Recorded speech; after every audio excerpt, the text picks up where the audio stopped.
Baseball started today. The MLB started its actual season today. AJ, I don't know if you know that. Ty, what the hell happened in Japan? Yeah, the Tokyo series. So the Dodgers and the Cubs played, obviously, Shohei and Yoshinobu Yamamoto, but they also signed Roki Sasaki. So, like, basically all the best players in Japan play for the Dodgers right now, so it kind of makes sense. Hey, we'll go over a little bit early and kind of start the season this way. It's a big deal, be able to give back to the people in Japan.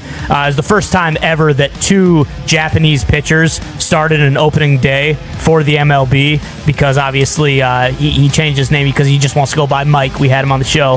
Imanaga for the Cubs was the starting pitcher, so it is kind of weird because they start... Just Mike Imanaga? Yeah. You don't remember that? Like Giancarlo Stanton? Yeah, you don't remember that? He's like, I just want to be one of the guys in the clubhouse, okay? I don't want to be. So on my nameplate, just fucking call me Mike. I don't need people messing up my name or anything like that. Okay. I love Mike. So, yeah. Shota Imanaga is a great name. Exactly. Mike, also good name. But he was just like, you know what? I kind of like Mike. So just... So call me Mike. Mike Imanaga took on Yamamoto. Correct. Did he change his name or no? No, he is Yoshinobu Yamamoto. Shohei still Shohei. Yeah, he the thing that if you're a casual, watcher of baseball, the thing that, I mean, obviously everyone knows about Shohei, but he is so fun to watch because he tries to hit a homer. He swings so violently every single time, no matter what. I mean, it's just a run of the mill single, but boy, did he hit the 500 miles an hour. Yeah, he hits it so hard. He had a double later. Imanaga actually threw 4 innings of no-hit ball, and for whatever reason, the Cubs decided to take him out after 69 pitches. They said, hey, 70 pitches is going to be kind of your mark. You're going to be done after that. Of course, they go to the bullpen, and then boom, the Dodgers put up 4 runs almost immediately. They lose the game. So it's kind of one of those classic Cubs. Yeah, classic Cubbies, and that's what a lot of people were saying. Like, awesome that the Cubs could give us our first bonehead decision of the MLB season so early in Japan. This guy's there in front of his, he's back home. A lot of fans there. He's pitching unbelievably. He had 4 walks, so his pitch count was getting up a little bit, but they hadn't got a hit off him, and then they decided to yank him, and obviously the Dodgers, right as they yank him, boom, they just fucking attack the bullpen pitcher, the relief pitcher, and put up 4 runs almost instantly, win the game. We got another game tomorrow. Roki Sasaki, the other big, kind of the next, I won't say the next Shohei, but in terms of like pitching prospects, like he was a guy who every MLB team wanted. He's going to pitch for the Dodgers tomorrow. So Central America big for baseball, right? Yes.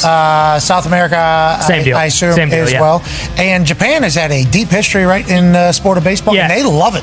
40,000 people were at the Tokyo Dome. They said the cheapest ticket in like the nosebleeds up there, I think, was like anywhere from like $3,000 to $5,000. So they said like it's like impossible to get into the stadium. But yeah, the fans over there are rabid. They love it. What was the number, the global audience for Shohei's first playoff? Obviously, they win the World Series. It was insane. Fox reported some absurd. Do you remember that, AJ? Whenever it was like the total audience, global audience that was watching, because they started selling ads for Japanese companies. Right. 30. And 30 million. Yeah, 30 million people watched a baseball game or whatever.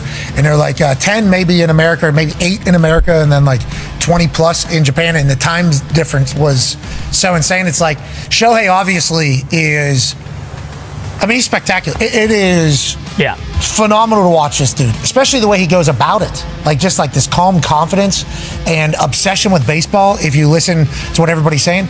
And remember, he was a victim. Like, a very, very, very huge amount of money was stolen from him by the guy who was his mouth and ears. And is supposed to be his tag team partner and like his best friend, I would assume, in this entire thing. Robbed him to start his entire career, almost tanked his entire legacy before it even started. And all he has done is just remain committed to ball and trying to become his absolute best. He goes to the Dodgers. They have great success his first year there, winning. And he's one of the boys now, it feels like. Yeah. And baseball, I assume everybody is very thankful in baseball that Shohei's playing, but I am as well, because I'm intrigued to watch this guy do his thing. Is he ever going to get back to pitching? He's going to pitch this year. Okay. Which if you're a Dodgers fan, obviously it's awesome, but because of how special he is at the plate, I do just kind of worry about that, because that would be like the one way to kind of shorten his career. Like if he has any arm issues or anything like that. I mean, he did still hit last year, but like if he would need Tommy John because of it or something, like he's just so special at the plate. He's the first guy ever last year to hit 50 homers, steal 50 bases. Like if he wants to, he could hit 60 homers and steal 60 bases. Like he's a unicorn. So it's one of those things where their pitching staff is already so good. They got Blake Snell, who was arguably one of like the top free agent pitchers. They have Tyler Glass now, who former Pirate, like he is also a stud. He got hurt last year and didn't play. Like they are so deep pitching wise that they almost don't need. So could they like put him on an alternate rotation? Like, hey, every 2 rotations you're gonna get a game or something? Is that would that happen? They probably could do that, but I think, and he is different, so maybe it would be different. But I feel like those guys are such creatures of habit that it'd be weird. And now maybe if it was set like, hey, you're gonna pitch every 10 days as opposed to every 5 days, then it might work out. But for the most part, those guys, like, they just, like we've never seen that. Yeah, exactly. This guy's awesome, AJ. He is. I love him. I love Shohei. That's why I was so, bummed out that he was taken advantage of. And I think a lot of people didn't think it was possible for him to be taken advantage of. And then the more that's coming out, it's like, this guy. That guy in jail? Yes. Yeah. Yes. He better be. And there's a lot of like evidence coming out now about the phone calls and the way he was working and who he was tricking and how it was all happening. It's like, he f***ed over Shohei Ohtani in Big a time. massive way. And he never, right? This guy never flinched. No, I mean, like you said, like he had arguably the best offensive season ever for a player, and every time like they would show him to, like his demeanor, like he was always laughing in the dugout, always smiling, always having fun. Like whereas a lot of guys, especially you're in a different country, like that could really you. And if he ever needed an excuse to be like, hey, this is why I didn't have a very good season last year. There's a lot of them there. Yeah, exactly. And what do? Like he wins a World Series and has a season that people will be talking about 50 years from now. Baseball started today. The MLB started its actual season today. AJ, I don't know if you know that. Ty, what the hell happened in Japan? Yeah, the Tokyo Series. So the Dodgers and the Cubs played, obviously, Shohei and Yoshinobu Yamamoto, but they also signed Roki Sasaki. So like basically all the best players in Japan play for the Dodgers right now, so it kind of makes sense. Hey, we'll go over a little bit early and kind of start the season this way. It's a big deal to be able to give back to the people in Japan. It's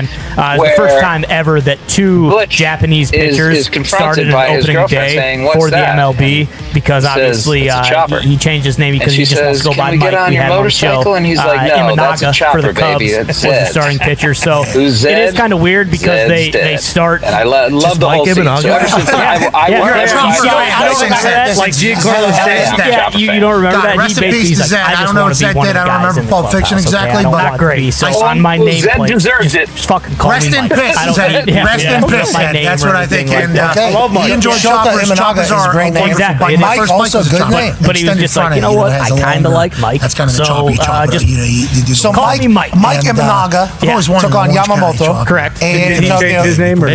No, he is Yoshinobu Yamamoto. I think Senior and Junior are things separate. I don't know. To be honest, it just got reminded.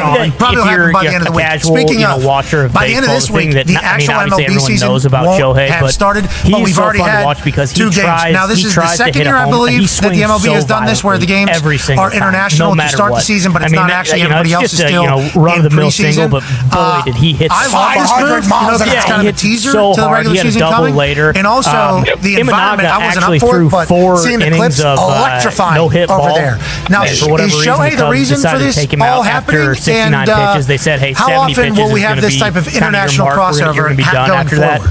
Of course, they go to the bullpen, and then Shohei's the reason put for up 4 everything runs in almost baseball now, immediately. right? They lose the game, so it's kind of one of classic Cubs. Yeah, classic Cubbies, and that's what a lot of people were saying. Like a star with international appeal, gave us our first bonehead decision of the MLB season so early in Japan. This guy's there in front of his, Yoshinobu Yamamoto starts the game for the Dodgers. Shota Imanaga starts the game for the Cubs. He had 4 walks, so his pitch count was getting up a little bit, but for the Cubs. Shohei's hitting leadoff. Roki Sasaki starting game 2 for the Dodgers. obviously the Dodgers, baseball has been trying to catch up internationally to other sports over the last decade or so. And we had the games in Korea last year, and they've gone to Japan before. I remember back in 2008, the A's and the Red Sox started the season there. I won't say the next first time visiting Japan. So this isn't anything that's new necessarily, but there's just a lot more resonance now because Japan is such an integral part of where baseball is now and where it wants to be. And Japan has had a deep not a lot of countries around the world. 40,000 people were at the Tokyo Dome. They said the cheapest ticket in like the nosebleeds up there, I think, was like anywhere from like 3,000 to 5,000 bucks. So they said like it's it's like impossible to get into the stadium. But yeah, the fans over there are rabid. What was the number, the global audience for Shohei's? I think we heard whenever Shota talked to us last year through a translator. First of all, he was awesome on the show. Said, "Call me Mike." Put the whole thing in there. You remember that, AJ? Whenever it was like the total audience, global audience. They need to showcase him more. And obviously starting on opening day here for the Cubs and throwing a no-hitter for a Japanese company. And then obviously they're pulling him in his own country. 30 million people watch a baseball game or whatever. And they're like 10 maybe in America, there, but 8 in America. Whenever you think 20 plus in Japan, and the times I forget which direction I was headed with this. So insane. It's like Shohei obviously getting their entire country to kind of rally behind it. It is. And then the numbers are like phenomenal watches, right? For that especially the way he goes about it. I think is what they said internationally. Calm confidence. It's and would behoove the MLB if you listen over there, right? Because a lot of these guys. And remember, didn't they say? I think. Oh yeah, this is where Shota said like he almost didn't want to leave Japan. Like some of these people don't want to leave Japan because of what baseball is over there. So it's like Shohei is now playing back in Japan a couple times a year. Shota's playing a couple times back in Japan. I think that's a big decision for a lot of these Japanese baseball players, right? And all he's done is just remain committed to ball and trying to become his absolute best. He goes to the Dodgers. Think about this. They have great success his first year there. Wanting to do the thing that you love. He's one of the boys now, feels like. And highest level possible. Baseball, and I assume Japanese baseball everybody is very thankful in baseball that Shohei's playing, but I am as well because I'm intrigued to watch this guy do his thing. Is he ever going to get back to pitching? So much higher than everywhere around the world. And so, if you want to test yourself as an athlete, if you want to push yourself to be the best you can be, you go to Major League Baseball in spite of the cultural differences and the things that you are missing at home. You make yourself uncomfortable, and I think that discomfort, for a lot of guys, it's what fuels them. That they don't want to be a person who went across the ocean to play the game they love and came back home as a failure. And so having that pushing them and getting to bring that to Japan, where they so deeply appreciate the sport and appreciate all the beauties of it. I understand there are a lot of fans right now who are like, why are you starting the season like somewhere he is else? also a stud. He got hurt last year. I say, let's remember, like they are so deep pitching wise that they almost don't. For Major League Baseball, this is not about rotation. Like, hey, this is about a game that doesn't have as much resonance in the United States as it did once upon a time. And so, how can we figure out where to find that resonance? And if you can find that in Japan, if you can find that in other countries, then why wouldn't you bring your product there and spread the love? And for the most part, those guys like baseball showcasing how much it's loved in Japan. I think it's good. Like for me, I'm watching this guy's awesome environment. I'm like, damn, they love. I love Shohei. That's why I was so huge in Japan. Yeah, it's like cool for me to see. I didn't wake up with. I think a lot of people didn't think it was certainly something. Ty has some questions for you, and then more that's coming out. I'll tell you what it reminds me of. Sorry to interrupt. What it reminds me of is baseball in the Dominican Republic. And there's a lot of like evidence coming out now about the phone calls and the way he was working and who he was tricking and how it was all happening. It's not a pastime; it's a passion. Over Shohei, and the lack of passion domestically around Major League Baseball is alarming. Like you said, but to go and find it in other places and to show fans in the United States what baseball can be like. Baseball in Latin America, in the Caribbean, in Japan, reminds me a lot of college football. Especially just in how much pride people take in their teams and how truly deeply devoted they are to it. There's a lot of baseball. Yeah, exactly. Some of these college baseball teams will see out of the SEC most in the South. So you got Shohei, then you got Skeens, obviously. Greg Sankey's and Skeens was named the opening day starter. I still remember that was released. Ole Miss by the Pittsburgh First one out of COVID. First thing we saw on live audience was college baseball home run. Everybody in the outfield, everything like that. But remember last year, Waters going bananas. It's like that looks not too long ago. Pitching for LSU. And then the Savannah Bananas. And then he was here selling our stadium. Boys, what do you? No. That is awesome. That's good for the sport of baseball as well. Very cool, but that ain't baseball. Not that they don't always do it. 1, 2, 3 right now. 1, 2, 3 right now is SEC. You'll get, let's say, 60% full. So what you're saying, though, is it does exist out there. There's a chance it continues to grow, but showcasing it from other places is not a bad thing, especially if it's going home from a place that's 16-hour time difference. I mean, he performed wonderfully now. Wasn't always all. Okay, Ty has some questions for you, Jet. Yeah, Jet, to your point about how good baseball is in Japan, but still not obviously being on the level of the MLB. I mean, we saw a couple of the Japanese teams win exhibition games early here. Do you think the success that some of these guys have had in the MLB, like, do you think the dam is about to break for Japanese players coming over and playing in the MLB anytime soon? I mean, we've seen that kid like he does, the home run record in Japan in high school. As long as he played at Shohei, he's going to be in contention to be just hit a couple fucking every single year. And that moment where he gets told that these guys, starting to come more. But do you think the dam is really about to break? And we're about to see a whole bunch of Japanese players coming in and playing. That was going to be the case. I mean, he's one of the best pitchers in baseball. He damn near won the Cy Young last year as a rookie. But just like there are a couple of young right-handers, I'm sure that is something that he'll remember Yamashita, yeah, baseball and Hiroto Takahashi, who are in their early 20s and thriving in Nippon professional baseball. And how many years till the Yankees snatch him up, though? Whenever he's in the 7th. The modern era and it's going to be they got him for 7 years. We have now has provided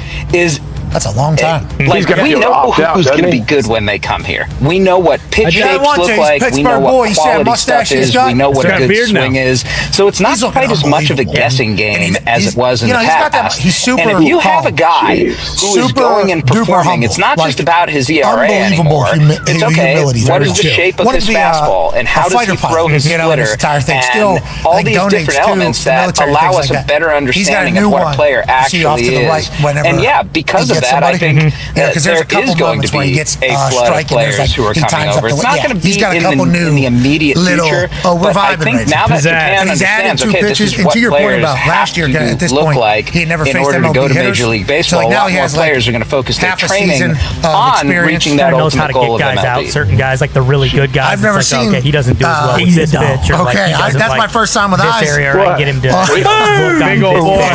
What did he add? What two pitches he added? He's a thick boy, Patrick. That's my first time seeing it. Yeah, that was my first time with that. Because Ty's been talking this guy that's what they say, up like he's the next one when it comes to hitting in this entire thing. That's my first time seeing him. I love that. That's good for baseball. The ability to kind of manipulate the baseball like he does. Like, they talk about his splinter that no one else has. But hey, that's like one of the things about baseball. When a guy throws this hard, sometimes they don't have to rely as much on off-speed pitches. Baseball's always had that same thing. Baseball has always had that kind of relatability. What were the two pitches? I'm not saying this guy isn't a freak out. That's what junk is. Like variations of a fastball, but just Ty loves this guy. The movement. Call him the next Babe Ruth. Is that what you said? He kind of looks because that is one thing. Like too, it is like Stanford headshot. If you just put like a stubby little cigar, maybe put like a hot dog in his breast pocket. Understand that we have Japanese. Mariano Rivera threw a cutter. You know who he looks like? He looks like Prince Fielder. And try to turn double plays and stuff like that. Not a tall guy, but these are just options where because he's a strikeout pitcher. Like if you want to kind of manage how many pitches he's going to throw in the game because it's one of those things where a shitload of guys like they don't want him to throw over 100 pitches every game. Like they want him to have some quick innings so you implement like a cutter and a sinker. Like a rectangular, more like ground outs and stuff like that. Like that might be what they're thinking. I know. Oh yeah, Connor's got a lot of room for talking about guys with bad bodies. That's what I'm saying. Take one to know one, Jet. I know one when I see it. So no new rules. I got a bad body for it too. But if you do add any pitch clock and all that kind of shit is still instituted, but yeah, not going to the replay for. Yes, I agree. All these dudes that play baseball and are bigger more to this baseball season because the Mets are now the kings of New York. They're something they have to have. Hey, they could be. Season hasn't started. You know, they might get comfortable. They got hands. They got that hand speed, man. Ping pong, I bet. What happened to the Yankees? The Yankees are in a bad spot. Oh, yeah. I bet those big boys. I mean, yeah, it hasn't been the greatest spring, to say the least. But yeah. Horse games. But did you see what the big booms did for somebody else? They did something else somebody wanted. Best ping pong player in Major League Baseball is Bruce O'Grano. LA Kings, 6'3", 300 pounds. I thought that was Rizzo. There you go. Good body. He's a wall, too. 6'3", he's a wall. Well, again, they're just guns for hire, so they can act like they're Yankee fans. The guy who would probably win if they did have an actual ping pong tournament. Batters them to a bloody pulp. Whichever one they want to put up for it. Where we have I talked football schemes today for about 90 minutes, actually. It was like the first real sit-down conversation that I've had with him. I'm a Golden fan. We all might be the most impressive, and you know what? just like as a human being, as like the most impressive young baseball player I've seen in the 25 or so years that I've been doing this. He just, made me want to go to Texas Roadhouse to show my allegiance to Texas Roadhouse. He knows who he is. He knows what he wants to be. He has so many of these external distractions that could just waylay him away from his goals. Fantastic. But the fact that he spent those 2 years at Air Force getting to know himself, preparing him for the time that he spent at LSU, which prepared him for Major League Baseball, like, I just came away so impressed by the guy. He really gets it. Absurdly humble, isn't he? Has not been great. What about but you're talking about him knowing who he is too? It's like he knows. He knows. Ice Cube out in LA. He's a guy. Let's not waste it. Let's make the most of it. Fat Joe is and then also let's try to get better and better. We just talked about it. He added a sinker and a cutter this offseason. Yeah, I hope he's doing okay. We are happy to report via Tracy Morgan's Instagram that it was food poisoning and he is A-okay. Ladies and gentlemen, joining us now is you can learn more about that 90 minutes. The voice of a generation for a sport skiing somewhere at some that is called America's oldest pastime. 東京がネット、大谷翔平の影響力にスネルも驚愕。私は大谷からもっと学びたいです。野球の本場、メジャーリーグがついに日本の地へと上陸した。その舞台は東京シリーズ。超一流のメジャーリーガーたちが続々と来日し、世界中の野球ファンの注目が日本へと向けられる。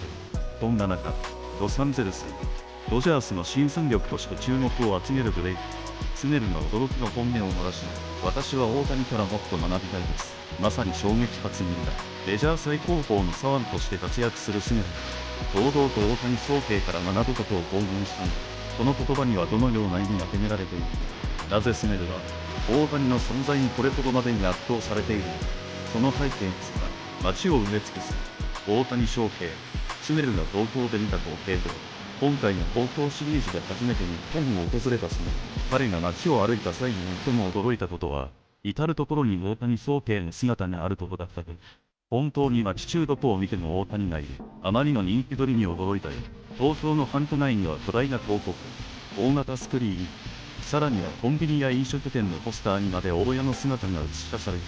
その光景を目の当たりにしたスネルは、大谷の日本での圧倒的な人気と影響力を肌で感じたのだ。彼の広告を見るたびに思った。やっぱり彼は別次元の選手なんだなって。一本中が大谷翔平に熱狂している。その姿を目の当たりにし、スネルの中で大谷の存在がさらに大きなものになったんだ。彼と競い合うことで自分を高める。スネルが語る大谷とも。